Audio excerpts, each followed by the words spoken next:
Terkait P21 itu kembali ke kewenangan jaksa, tetapi hal ini saya rasa kalau tidak di P21 tentunya akan kembali berkasnya. Sudah baca nggak bukunya? Itu dulu masyarakat Indonesia harus melihat, membaca. Tidak ada informasi yang menyatakan bahwa itu tidak lengkap. Jadi saya rasa itu hal-hal yang ya itu terserah mereka ya.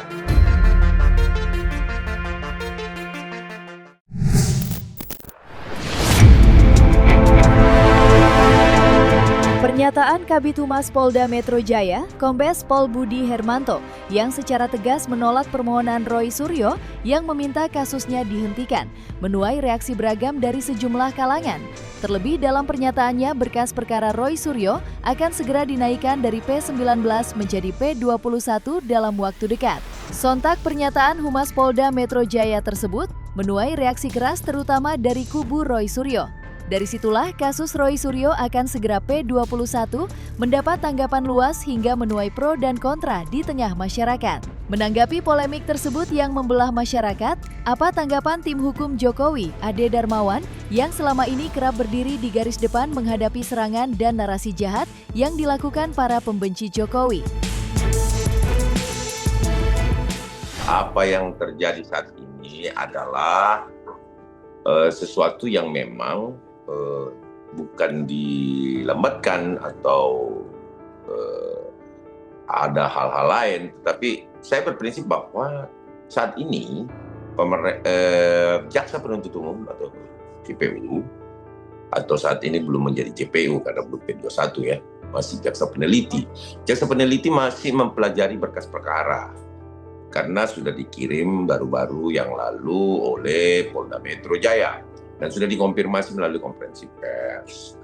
Terkait P21 itu kembali ke kewenangan jaksa, tetapi hal ini saya rasa kalau tidak di P21 tentunya akan kembali berkasnya atau dikembalikan SPDP-nya bila waktunya habis. Karena memang kalau ada pengaturan waktu di situ 14 hari, ya itu biasanya dikembalikan. Kemudian kalau ada disertai petunjuk, maka petunjuk itu harus dipenuhi kayak kemarin.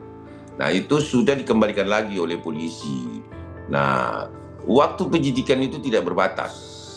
Sepanjang masih diperlukan, maka Polda Metro Jaya berhak untuk memenuhi segala apa yang diberikan oleh jaksa penuntut umum.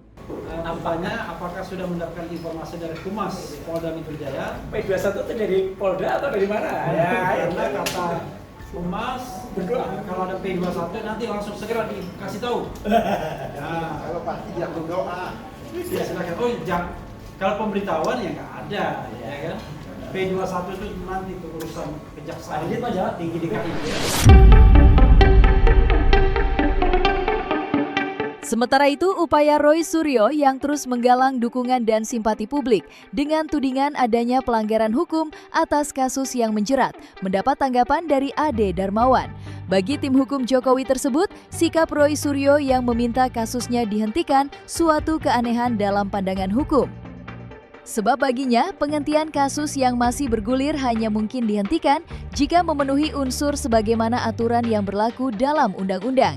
Salah satu di antaranya ialah restoratif justice. Jika itu tidak dilakukan Roy Suryo, maka desakan Roy Suryo yang meminta kasusnya dihentikan hanya sebuah lelucon yang tidak mungkin dilirik Polda Metro Jaya.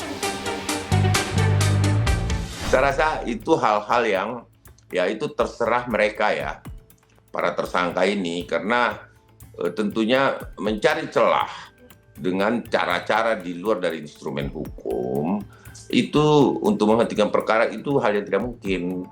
Kenapa saya bilang tidak mungkin?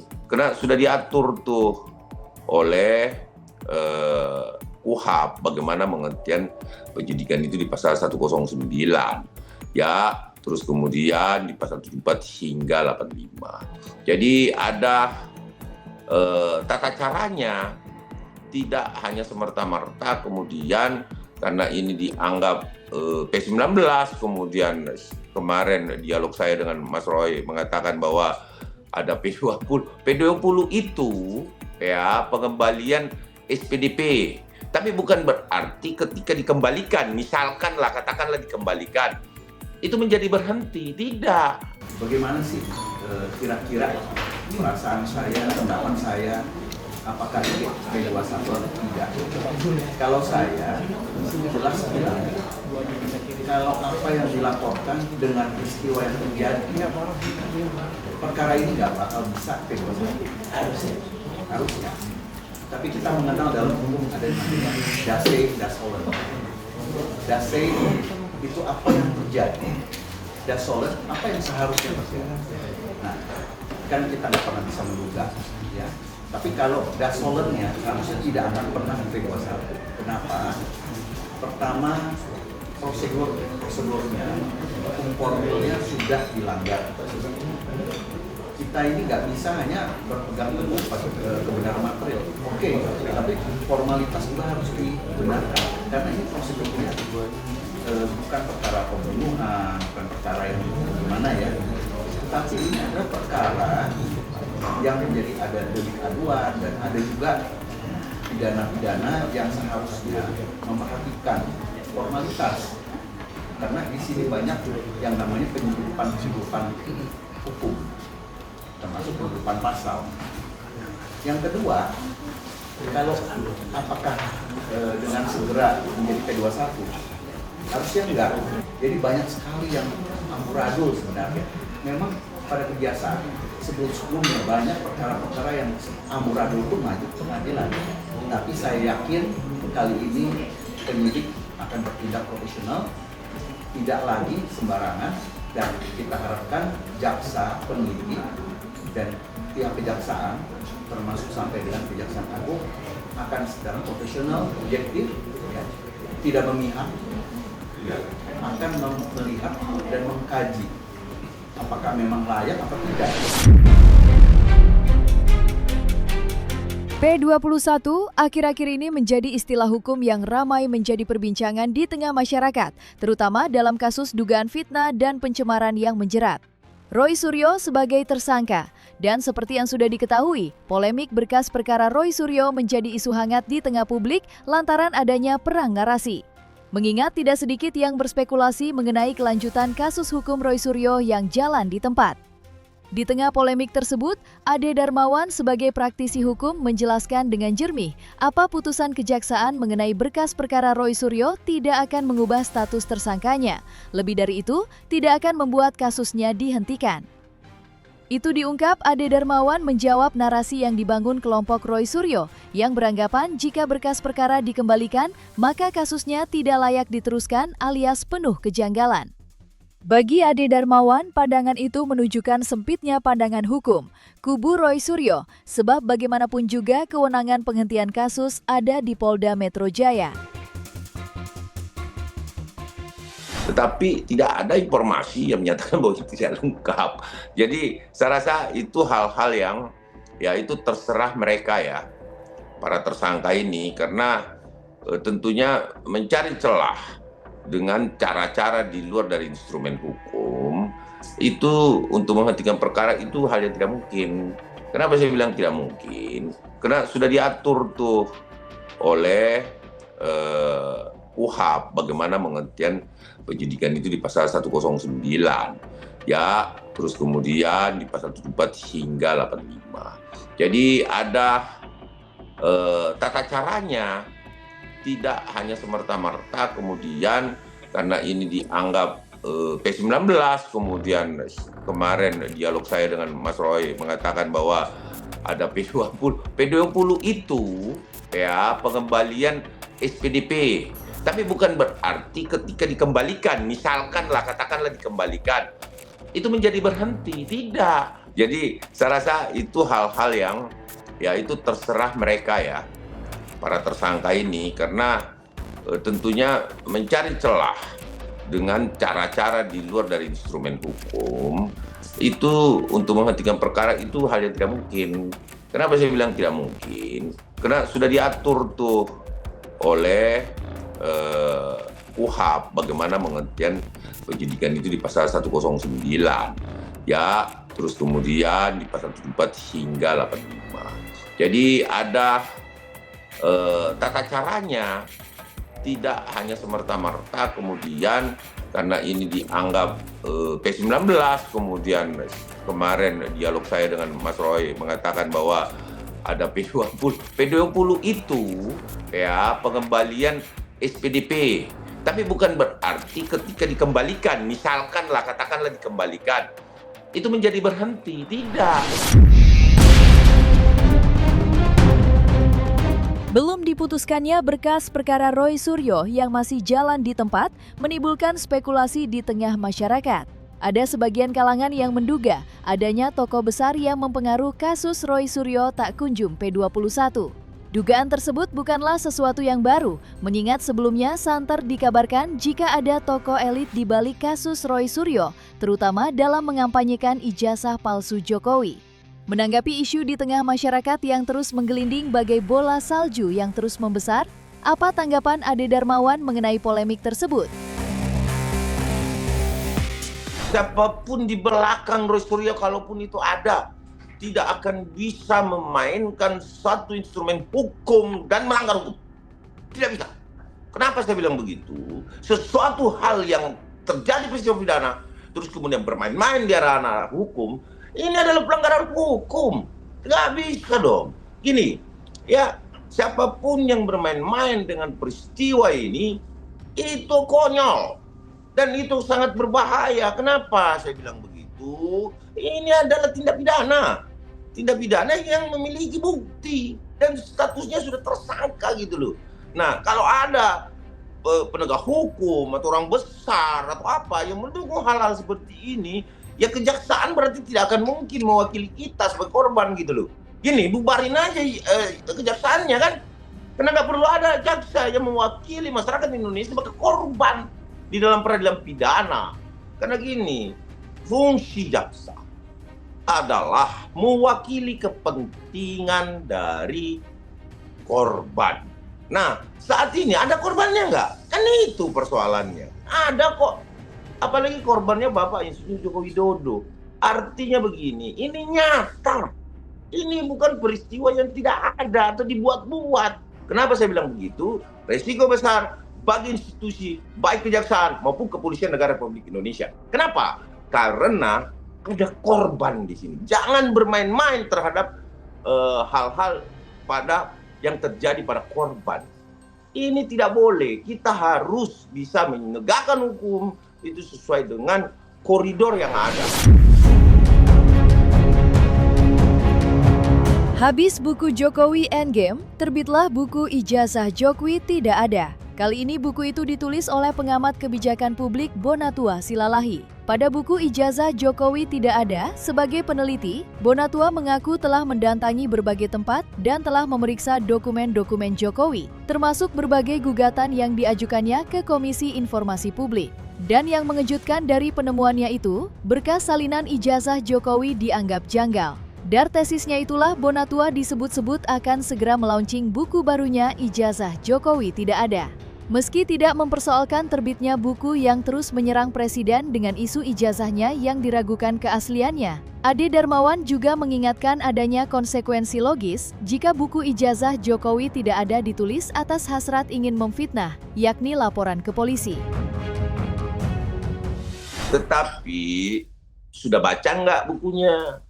Itu dulu masyarakat Indonesia harus melihat, membaca. Saya pun sampai sekarang belum membaca, tapi saya tahu isinya pasti dalam artian tidak memiliki jasa itu. Dia tidak pernah mendapatkan jasa itu yang asli gitu loh. Tetapi kalau dikatakan bahwa dia sudah mendapatkan fotokopi jasa, legalisir dan lain sebagainya, kan sudah mendapatkan, berarti ada aslinya kan?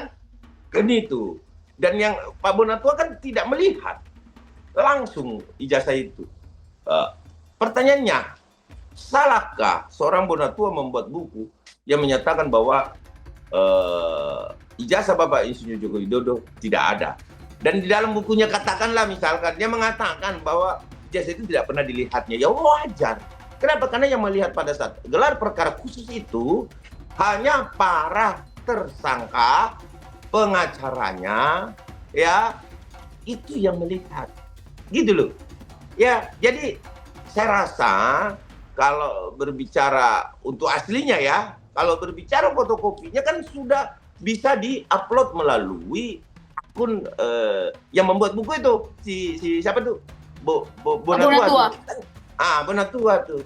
Kan itu sudah bisa di-upload, melihat sama kok, asli sama, nggak ada perbedaan. Jadi artinya kita juga jangan buru-buru melihat bahwa masyarakat Indonesia ini udah pinter kok. Pinter banget, bahkan mengalahkan kecerdasan kami ini. Justru kami mendapatkan ide, mendapatkan satu narasi-narasi untuk melawan para pembenci Bapak Insinyur Joko Widodo ini dari para netizen yang cerdas-cerdas. Mereka juga melihat kok. Nah, jadi untuk itu saya sudah fix bahwa saya secara bertanggung jawab mengeluarkan buku ini. Saya bisa bertanggung jawab secara ilmiah. Data-datanya semuanya juga berasal dari lembaga-lembaga kredibel, berdasarkan fakta persidangan yang menjadi fakta hukum, dan juga berdasarkan sumber-sumber yang kredibel ya, seperti itu. Saya juga di buku ini, saya juga ceritakan saya sudah ke beberapa kampus yang sebutkan dikit lah ya, bagaimana modus-modus kampus juga mengeluarkan ijazah asli tapi palsu prosesnya. Kalau pramuka palsu semuanya, ya kan? Nah, berangkat dari situ saya juga searching ya di YouTube ya, di TV, ada tayangan di TV One, nggak apa-apa ya disebut ya.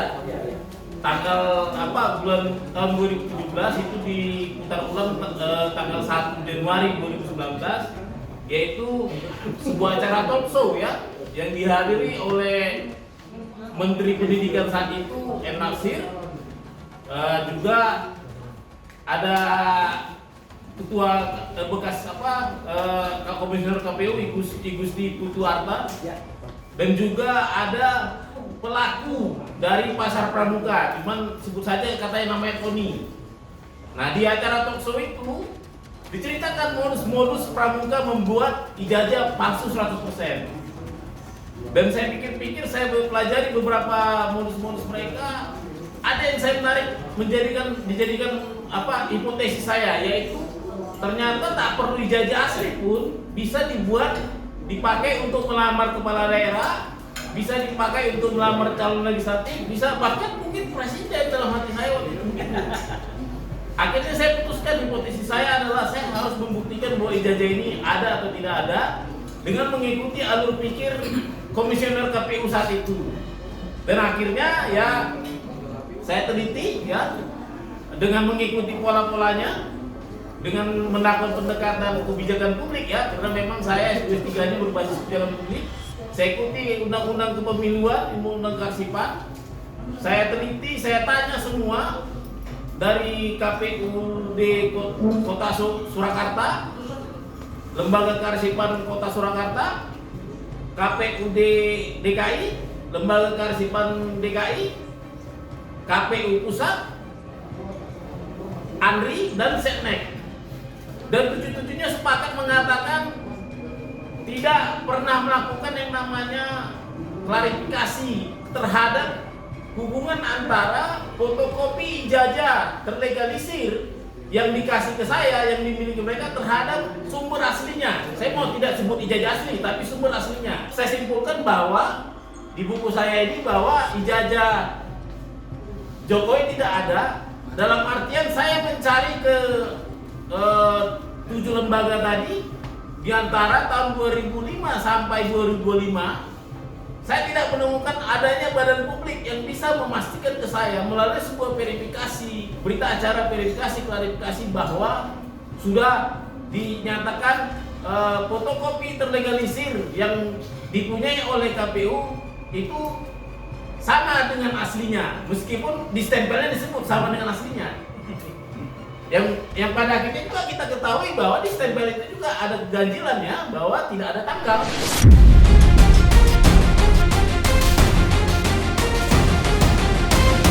Nah, selesai sudah Cumi Lovers. Saksikan terus Cumi Camp Indep, kabar lengkap, mendalam, dan akurat dari narasumber terpercaya.